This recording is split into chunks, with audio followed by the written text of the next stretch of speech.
After Alice saw Margaret end herself, Alice seems to resign herself once again to her mundane reality. She watches a TV commercial about the Victory Project. Here, you can live the life you deserve. The television is similar to the radio. It too has dualistic messages designed to program, brainwash, manipulate, and control while simultaneously triggering an awakening. What does it mean by "here you can live the life you deserve"? On one level, it's supposed to suggest that the simulation allows its inhabitants to have everything they want, and yet that's not really true. The men need to prove their loyalty to Frank, and they have to recruit members to the simulation in order to level up or get promoted. The men also have to work outside the simulation all day just to afford to live in this fake world, and Jack said he hated his job. So how is this a deserved life? The allure to the men who drag their wives there is that they are the dominant ones. The women are happy to tend to their homes and please their men while the men do important work that will change the world, although the women have no idea what this actually is. So this lie creates a gap in intimacy, along with the other massive lie of them being kidnapped against their will and unknowingly put into a simulation. Two more massive reasons why this is not a deserved life. So how can anyone believe that this is where they can live the life they deserve?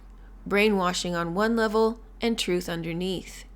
The truth of the message is that they live the life they deserve as a result of living in the Victory Project.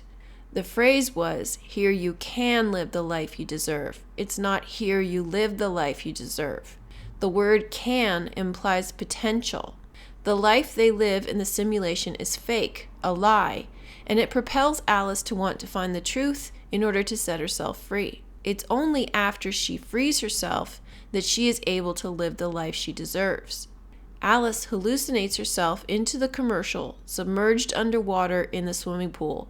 The simulation glitches and Alice finds herself squeezed between walls again. Suddenly, Alice is making lunch in the kitchen. There's an interview with a housewife on the radio saying she doesn't even remember her life before Victory, and that Frank gave them the opportunity of a lifetime. Over the top of this plays the song Sleepwalk by Santos and Johnny. Instead of dreaming, I sleepwalk 'cause I lost you, and now what am I to do? This is more brainwashing to convince Alice to be loyal, more lashing out for betraying the Victory Project and Frank, while the memory of you lingers like a song. All these songs speak of a memory or of the woman who left the man, who has gone away but will come back to him someday. Every night I sleepwalk, and when you walk inside the door, I will sleepwalk no more. When Alice exits the simulation through the door, the portal, Delta, she will sleepwalk no more, because Alice is sleepwalking. She is asleep in the real world and walking around the simulation asleep or unaware of her reality. She is so unaware that she wraps her head in saran wrap as if it's something normal to do, but she panics and tears off the plastic, to which the simulation responds, "We're so lucky to be here." This is a punch in the gut right after she tries to end herself. The words "so lucky" sends a dualistic message, brainwashing to get the Victory people to believe this is a great place to live, and the truth, because lucky is Lucifer, Venus, Alice. She's so lucky, the lucky charm that Sam was in First Daughter.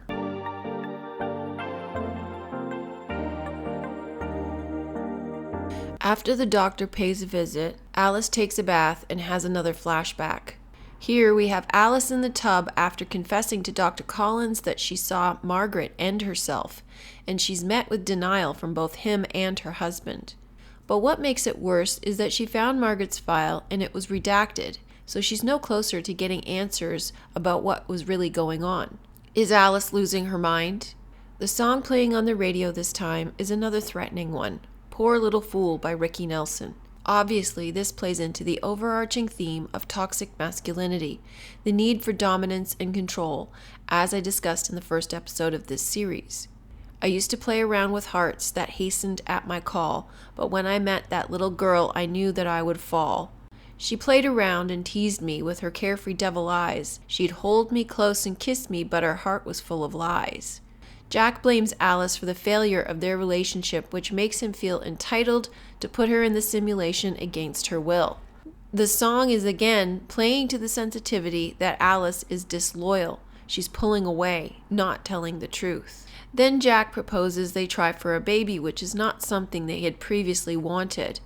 Coming right on the heels of Dr. Collins' visit, it appears to be a manipulation tactic to tie Alice to the simulation, just as Bunny is tied to it because of her children. She told me how she'd care for me and that we'd never part, and so for the very first time I gave away my heart. The next day she was gone, and I knew she'd lied to me. She left me with a broken heart and won her victory. Again, the message is of the broken heart, parting because she left him. He wants them to be together, but she left him. She left him on the other side, and now it seems she's going to leave him again. Well, I'd played this game with other hearts, but I never thought I'd see the day that someone else would play love's foolish game with me. The song blames the woman for cheating and lying, and yet he confesses that he did this once too. The difference is that this time he fell for her. Rather than take responsibility for his own behavior, he shifts the blame onto her and calls himself a fool for trusting her. He never expected it to come back on him. Just as Alice is in a bath surrounded by mirrors, this bounced back to her. This song is about possessiveness, blame, fear, control, betrayal, hurt, projection, and heartbreak. But in this moment, Jack suggests they have a baby, and Alice's reaction is shock. Jack is about to get promoted, and he's concerned that Alice's behavior will get him fired and get them both kicked out of the simulation, or worse, killed in the real world. When faced with those options, pushing for a baby is tolerable. Alice makes breakfast while Jack brags about his promotion. He's heading up Operation Extract, the meaning of which should be obvious by now, but I will explain it another time. On the radio is the song You Belong to Me by Helen Foster and the Rovers. See the pyramids along the Nile? Just remember, darling, all the while, you belong to me. We have another possessive song, referencing the pyramids, which are the physical representation of the 88 gate. Fly the ocean in a silver plane, oh my darling, till you're home again, you belong to me. Fly the ocean in a silver plane is a reference to the cerebrospinal fluid, the ocean, rising up the spine, silver plane. Until you're home again is another mention of coming back to him on the other side, coming home. Till you're home again, you belong to me. Sounds as if this is Frank claiming ownership of Alice. He's the one who gave Jack the promotion. He's the one convincing Jack to pressure her for a baby. But Alice also belongs to Jack. So far, Jack is the one who's wanted her to stay in the simulation. He's the one who's been possessive, whereas Frank has been encouraging Alice to follow her intuition. This is emphasized in the following scene when Alice invites Jack's colleagues for a celebratory dinner party, and Frank takes this opportunity to challenge Alice once again.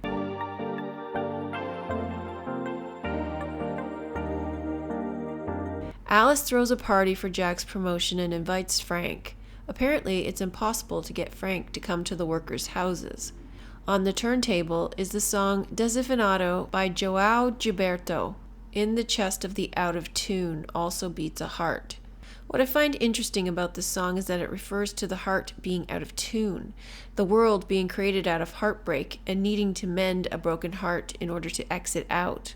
The song also blames the woman for the failure of the relationship. If you say that I'm out of tune, baby, know that this causes me immense pain. Only the privileged have ears like yours. This is for those with ears to hear and eyes to see. This is why Frank chooses this particular moment to speak with Alice, because she is the one who has eyes to see and ears to hear. Right now, Frank's speech is hitting too close to home. The pressure is so immense that he's literally in Alice's home speaking directly to her rather than on the radio. At first, he sounds threatening, intimidating, as he reveals that he knows private information about her. I hear you're trying for a baby. I'm sorry Bunny didn't believe you.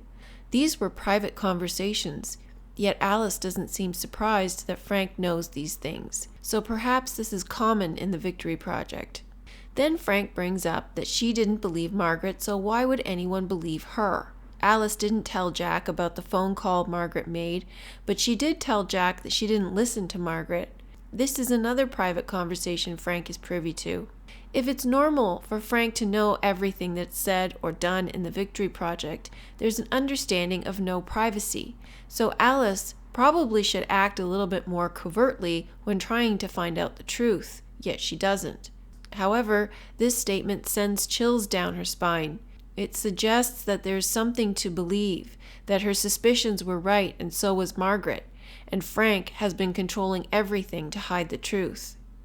Then Frank laughs and says, "My God, you fascinate me," which is equally as haunting as it suggests he's been studying her. This is something a stalker or admirer would say. "Because I've been waiting for someone like you, someone to challenge me." There's almost sexual undertones to this, but we understand that that's not Frank's agenda. There's some kind of serpentine sliminess to it. It's odd he would say this considering Margaret was the one who broke the mold. She challenged him first. So if Margaret didn't challenge Frank, but Alice does, what's the difference between the two? As I've mentioned in an earlier episode, Margaret challenged the simulation in order to get Alice's attention. For her, it had nothing to do with Frank. When Margaret became problematic, she took on the role of a timid victim made to look crazy. It would be easy for Frank to drive her to the end of her life, which he seems to have done. Alice would speak out, then realize no one believed her, so she played the role of the dutiful wife while silently suffering. But the night before this party, Alice broke down and confessed everything to Bunny, who said she was sounding exactly like Margaret. Bunny saw Margaret as crazy. For Frank to say Alice challenges him, what exactly has she done to warrant this kind of statement? On the outside, Frank knows about her trip to the desert. He knows about Margaret, that Alice spoke to Margaret and didn't believe her. He knows that she's struggling with it because Dr. Collins came to see her and he's Frank's right-hand man. He knows they're trying to have a baby because Collins and Jack must have agreed that that's what's best for them. Frank knows she had a breakdown at the party last night and confessed to Bunny. Nothing here directly challenges Frank, unless you take his radio speeches into consideration. Frank has been encouraging the women to challenge him by subliminally suggesting that they go after what they want. They follow their intuition. All the other women didn't do that, but Alice did. It's not really a challenge, though. She's merely following what he says. But if you look at Frank from the perspective that he embodies a dualistic nature, just like his speeches, Frank is aware that he speaks out of two sides of his mouth. Alice is the only one who hears the message hidden underneath, whereas the others follow the superficial message. The Victory Project is designed to challenge the women who are asleep to wake up, perhaps so Frank can test the bugs in the program on one level, but as I pointed out in the first 2 episodes of the series, the Victory Project is about challenging its inhabitants to rise out of the simulation to have the life they deserve on the other side. No explanation was given as to how Margaret came to find the tower in the desert, but Alice found it because she was led there by the subliminal messages. Alice is the one with ears to hear, which is why this conversation happens while Desafinado plays in the background. Frank continues, "No great man has changed the course of history without being pushed to the limits of his potential. You push me. I do hope you keep going. Yet here you are, preparing dinner like a good girl." This conversation directs Alice to confront Frank in front of everyone.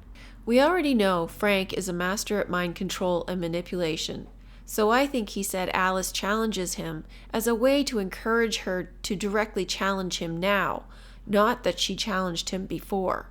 He's using reverse psychology.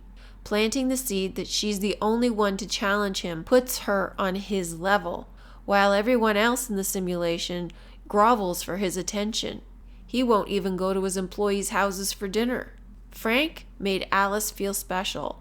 Then he expresses his disappointment with her. "Look at you, making dinner, being so obedient, following the rules. I thought you were better than this." He's daring her to challenge him, and Alice takes the bait. Unfortunately, it doesn't go well.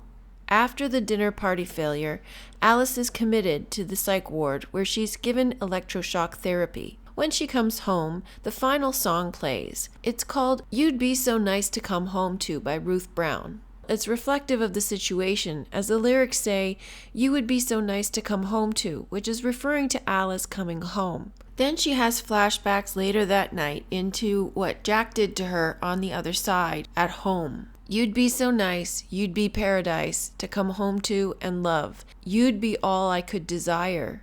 The simulation is all about granting your desires, giving you what you deserve. Only it's an illusion. In the song, it suggests that you are all you desire because everything you want is within you. You would be so nice to come home to because home is where the heart is. Home is within you. You would be paradise because you're the one who creates the paradise.